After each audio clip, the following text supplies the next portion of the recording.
نحمده ونستعينه ونستغفره ونعوذ بالله من شرور أنفسنا ومن سيئات أعمالنا من يهده الله فلا مضل له ومن يضلله فلا هادي له ونشهد أن لا إله إلا الله وحده لا شريك له ونشهد أن سيدنا وحبيبنا محمد صلى الله تعالى عليه وسلم أما بعد فأعوذ بالله من الشيطان الرجيم بسم الله الرحمن الرحيم والذين لا يدعون مع الله إلها آخر ولا يقتلون النفس التي حرم الله إلا بالحق ولا يزنون ومن يفعل ذلك يلقى أثاما آمنت بالله صدق الله مولانا العظيم.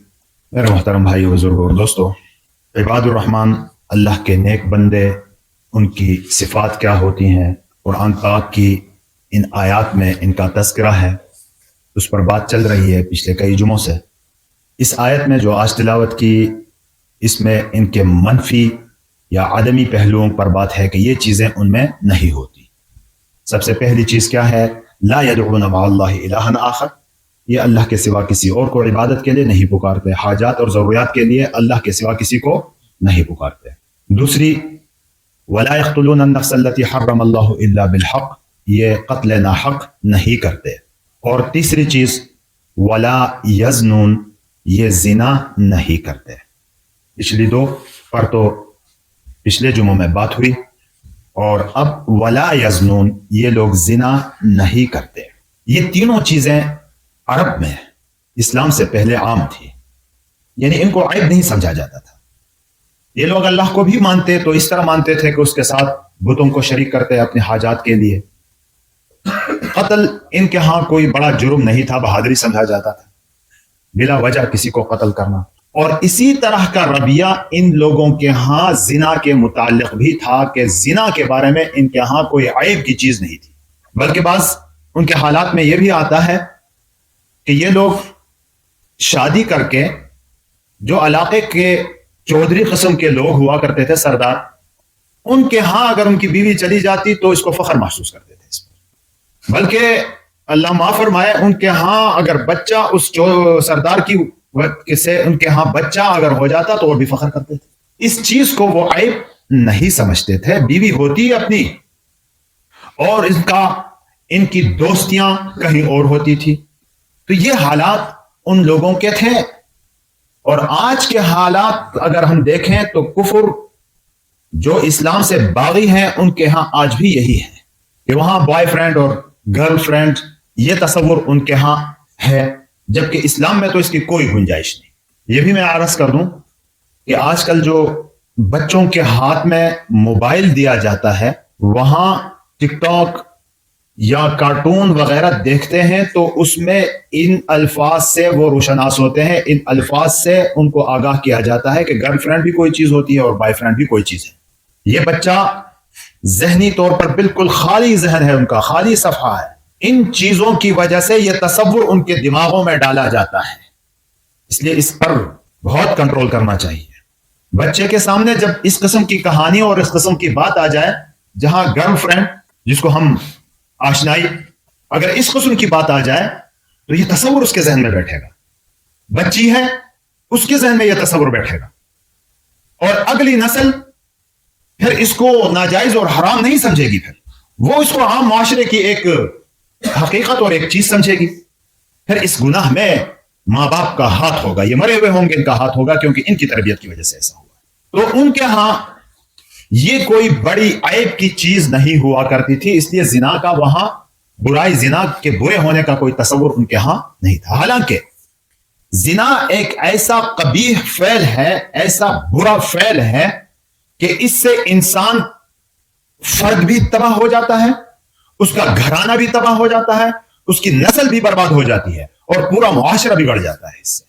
یہ اتنی بڑی تباہی ہے، لیکن وہ اس کو تباہی نہیں سمجھتے تھے۔ نسل ہی کچھ اور ہو گئی، بھائی شادی کسی اور نے کی ہے، بچہ کسی اور کا ہو رہا ہے، حرامی بچہ پل رہا ہے گھر میں، تو آپ کی وجہ سے اگر ہو رہا ہے، کسی وجہ سے آپ کے ساتھ ہو رہا ہے، میری وجہ سے کسی کے ہاں ہو رہا ہے، تو اس تباہی کا باعث کون ہو گیا؟ یہ زنا کرنے والے ہو۔ تو یہ چیز اہل عرب کے ہاں اسلام سے پہلے کوئی عیب کی چیز نہیں سمجھی جاتی تھی. اسلام آیا تو یہ حقیقت بتا دی کہ برا کیا ہے اور اچھا کیا ہے، کرنا کیا ہے اور کیا ہمیں کس چیز سے بچنا ہے. جہاں تک انسان کے اندر سیکس کی بات ہے، یعنی جنسی خواہشات کی بات ہے، تو کسی مرد کے اندر مردانہ لحاظ سے یہ نہ ہو تو وہ مرد ہی نہیں سمجھا جاتا. یہ فطری چیز ہے، قدرت نے رکھا ہے، یہ اللہ نے رکھا ہے. عورت کے اندر نسوانی طاقتیں نہ ہو تو وہ کامل عورت نہیں سمجھی جاتی. یہ فطری چیز ہے. اگر یہ چیز نہ رکھی جائے تو تمدن ہی ختم ہو جائے گا. کس کا دماغ خراب ہے کہ خواہ مخواہ پیسے خرچ کر کے شادیاں کرے اور بچے پالے؟ اللہ نے یہ کشش رکھی ہے، اللہ نے یہ طاقت رکھی ہے، یہ شوق رکھا ہے.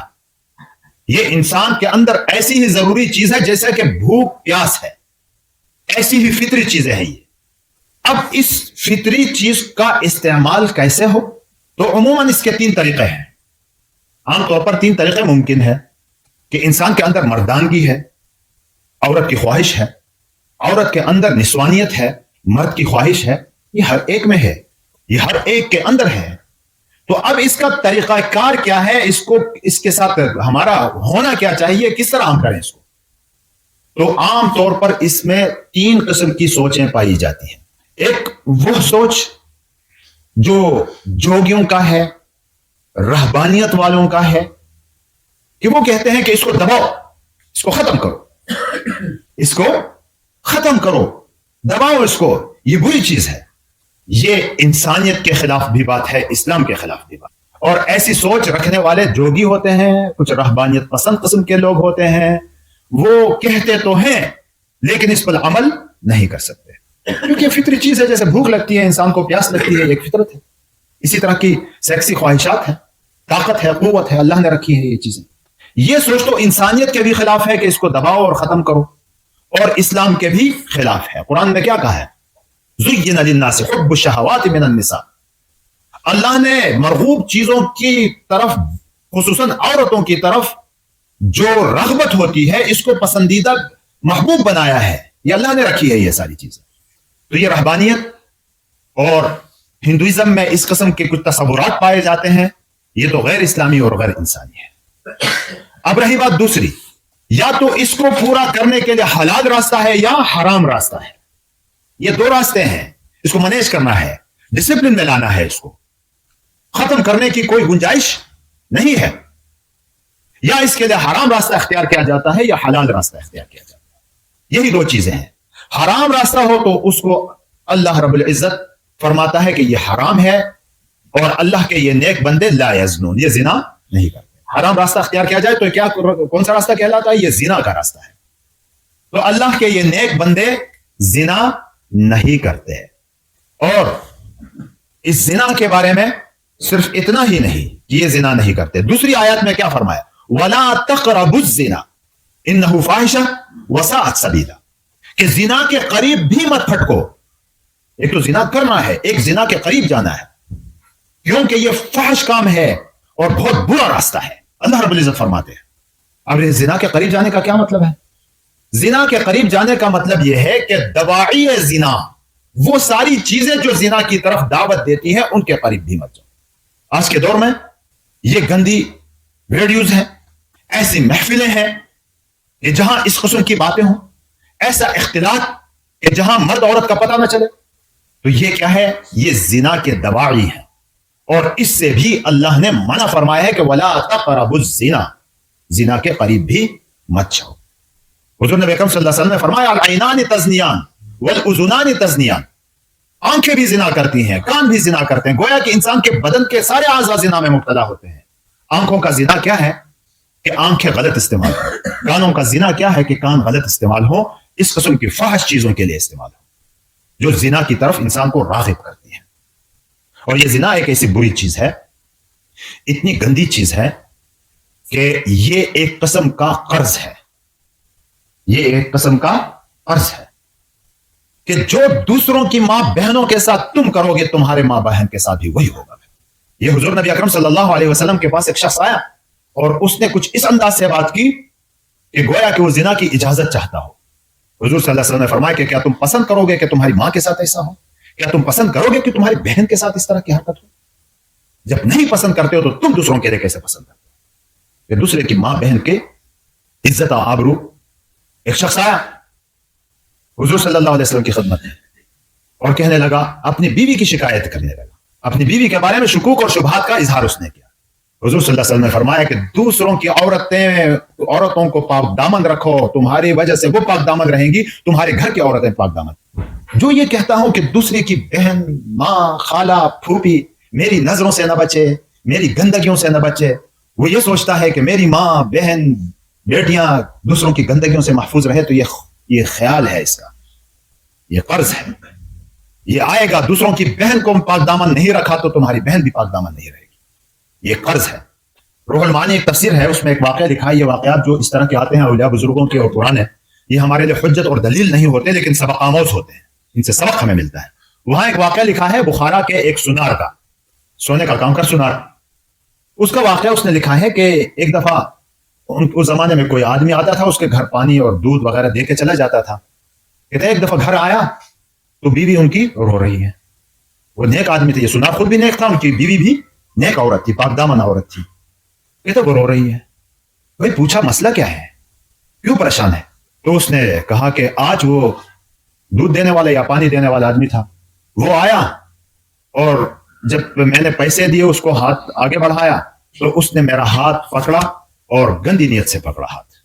اس وجہ سے اس وقت سے آج اب تک میرے اوپر یہ کیفیت طاری ہے اور مجھے چین اور سکون نہیں آ رہا. تو کہتے ہیں کہ وہ سنار بھی رونے لگا اور کہا یہ تمہاری غلطی نہیں ہے، یہ تمہاری اور سنار اس بندے کی جو پانی دینے والا ہے ان کی غلطی نہیں ہے، یہ غلطی میری ہے. کہتے آپ کی کیسی غلطی ہے؟ کہتے میں دکان میں بیٹھا ہوا تھا، ایک خاتون آئی اور اس نے چوڑیاں مانگی مجھ سے اور میں نے اس کو دے دی تو اس نے کہا کہ پہناؤ بھی مجھے. جب اس نے ہاتھ آگے بڑھایا تو میں نے ہاتھ اس کا پکڑا تھا اور میری نیت بھی بگڑ گئی تھی وہاں، تو وہ بدلہ یہ مجھے مل گیا. تو اب یہ حقیقت ہے، جو مجھ سے نہیں بچے گا تو میں بھی نہیں بچوں گا کسی سے. اس لیے ایسے تمام اعمال کہ جو زنا میں مبتلا کریں یا زنا کی طرف دعوت دے دیں، ان سے خود بھی بچنا ہے، اپنے بچوں کو بھی بچانا ہے. یہ جو آج کے اس دور میں موبائل، بچہ ہوتا ہے ماں آرام سے کہہ دیتی ہے کہ ذرا موبائل پکڑاؤ، اس کو خاموش ہو جائے. اب اس موبائل میں تو نیک اور اچھی باتیں بہت کم ملیں گی، اس میں برائیاں زیادہ ہوں گی اور نیک اور اچھی باتوں کو کم ہی لوگ دیکھتے ہیں، پھر اس میں گندگیوں کی طرف زیادہ جاتے ہیں، وہ کھینچ کے چلے جاتا ہے. تو اس چیز سے ذرا خیال رکھنا ہے. اس سے انسان کا یہ فردی زندگی بھی تباہ ہو جاتی ہے، معاشرتی زندگی بھی تباہ ہو جاتی ہے، گھریلو زندگی بھی تباہ ہو جاتی ہے اور نسل بھی تباہ ہو جاتی ہے. احادیث مبارکہ میں اس زنا کی جو برائی ہے، کیا نقصان ہوتے ہیں، تو جو آیا ہے ان کو علماء نے جمع کیا ہے. کہتے ایک خرابی تو یہ ہے کہ اس کی دینی معاملات میں کمی آ گئی. سب سے بڑی خطرناک بات ہے کہ دینی اعتبار سے یہ آدمی کمزور ہو گیا. اس کا علم جتنا ہے اس علم میں بے برکتی آ جائے گی. اس کا جو یادداشت ہے، یادداشت اس کی کمزور ہو جاتی ہے. یہ میں جو خلاصہ ہے وہ بتا رہا ہوں. اور اس کی عقل جہاں کام کرنی چاہیے تھی وہاں اس کی عقل کام زناکار آدمی کی نہیں کرتی. اور اسی طرح عمر کی برکت اس کی ختم ہو جاتی ہے، رزق کی برکت اس کی ختم ہو جاتی ہے. میں ان تمام چیزوں کا خلاصہ بتا رہا ہوں. اور ایک اور چیز، اس کے چہرے پر جو ایک مسلمان کے اندر نورانیت ہوتی ہے، وہ نورانیت چھین لی جاتی ہے اسے، چاہے 1000 میک اپ کرے ہو، ساری سرخیاں پاؤڈر مرد بھی لگا لیں عورت بھی لگا لیں، یہ اس کی نحوست اس کے چہرے پر ہوتی ہے، یہ نحوست نہیں جاتی. اور ایک خرابی یہ ہے کہ ایسے شخص کے دل میں نیک لوگوں کا بغض آ جاتا ہے. نیک لوگوں کو یہ پسند نہیں کرتا ہے، برے لوگ ہی اس کو اچھے لگیں گے. اللہ سے دور ہوتا ہے، اس کی دعائیں قبول نہیں ہوتی. اور ایک اور خطرناک بات کہ کہتے ہیں کہ اس کی پیشانی پر ایک مہر لگ جاتی ہے کہ جس میں یہ لکھا ہوتا ہے کہ یہ اللہ کے رحمت سے دور ہے، جہنم کے قریب ہے. تو اتنی بری چیز، تو اسے بچا کیسے جائے؟ اسے بچیں گے کیسے؟ اس سے بچنے کے لیے اللہ نے ہمیں راستہ دیا ہے، نکاح کا.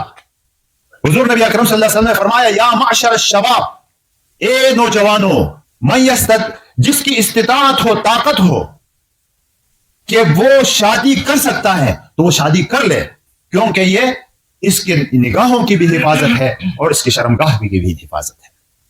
شریعت ہمیں کہتی ہے، اللہ ہمیں کہتا ہے کہ ایک سے اگر تمہاری ضرورتیں پوری نہیں ہوتی تو دو کر لو، دو سے نہیں ہوتی تین کرو، تین سے نہیں ہوتی چار کرو، چار تک کی بھی اجازت دیتا ہے، لیکن غلط کاری کی اجازت بالکل بھی نہیں. معاشرے میں ایک بہت بڑی خرابی یہ ہے کہ جہاں آدمی اپنی ضرورت کے لیے دوسری شادی کر لیتا ہے اس کو تو برا بھلا کہا جاتا ہے، جو دوسروں کے ساتھ یاریاں مچاتا ہے اس کو برا بھلا نہیں کہا جاتا. حالانکہ یہ یاریاں کرنا یہ غلط ہے، اس کی دوسری شادی کرنا غلط نہیں ہے. اور ایک بہت بڑی خرابی جس میں کہ پورا معاشرہ ڈوبا ہوا ہے، پورا معاشرہ گناہ میں مبتلا ہے، وہ کیا ہے میرے بھائیو بزرگوں اور دوستو؟ وہ یہ ہے کہ شادیوں کو مشکل بنایا ہے. شادی کو مشکل بنانے کا مطلب یہی ہے کہ ہم زنا کے لیے راستہ کھول دیا. تو یہ معاشرتی طور پر گناہ ہے کہ نہیں ہے؟ شادی ہم مشکل بنائیں، یہ کرو، بکرا لے کے آؤ، بکرے لے کر آؤ، اتنی مہر ہو، فلاں کے پاس جانا ہے، یوں کرنا ہے، اتنا خرچہ کرنا ہے، فرنیچر ایسا ہونا چاہیے، سامان اس قسم کا ہونا چاہیے. یہ ساری چیزیں اتنی مشکل بنا دی گئی تو اس کا مطلب ظاہری لازمی مطلب یہی ہے کہ زنا کے لیے راستے کھول دیے. یہ گناہ معاشرتی طور پر سب اس میں مبتلا ہے. میں اگر شادیوں کو مشکل بنا رہا ہوں، ان رواج اور رسم و رواجات کو رواج دے رہا ہوں، ان کو پروموٹ کر رہا ہوں، تو میں ان تمام گناہوں میں مبتلا ہوں جو نوجوان کرتے ہیں. وہ نوجوان تو خود بگڑ گیا لیکن ہمیں بھی ساتھ لے کر بگڑ گیا. تو اس کا آسان طریقہ کہ اللہ نے نکاح کو آسان بنایا، میرے نبی نے نکاح کو آسان بنایا، میرا اسلام، میری شریعت اس نکاح کو آسان بناتی ہے، اور میں اس کو مشکل بنا کے ہندوؤں والے رواج، سکھوں والے رواج اور عیسائیوں والے رواج اس میں داخل کر کے اس کو مشکل بناتا ہوں تو معاشرے کا ہر فرد اس میں مجرم ہوگا. تو کوشش یہ کریں ہم کہ نکاح اور شادیاں آسان سے آسان تر ہو. کریں گے کوشش انشاءاللہ. یہ اس وقت ہوتا ہے جو آسان ہے، ایک کام آسان ہے جب دوسروں سے کہا جاتا ہے کہ تم کرو آسان. جب خود اپنے اوپر آتا ہے تو امتحان اس وقت ہے کہ جب میرے اوپر اور ہمارے اوپر آ جائے تو ہم اس کو کتنا آسان بناتے ہیں. تو ہم کوشش کریں کہ یہ معاملہ ہمارے ہاتھ میں آ جائے تو ہم اس کو آسان بنائیں گے. کوشش کریں گے انشاءاللہ تعالیٰ. تو یہ چند باتیں تھی اس کے متعلق، ٹائم ہو چکا ہے کافی. اب اگلا جو مرحلہ ہے جو اس زنا اور ان بدکاریوں میں مبتلا ہے اس کی سزا کیا ہے، اور جو توبہ کرنا چاہتا ہے تو اس کے لیے کون سا راستہ ہے. تو اس پر بھی بات کرنی تھی لیکن وقت مکمل ہو گیا، تو انشاءاللہ تعالیٰ اگلے جمعوں میں اس پر بات کریں گے. اللہ تبارک و تعالیٰ ہماری حفاظت فرمائے.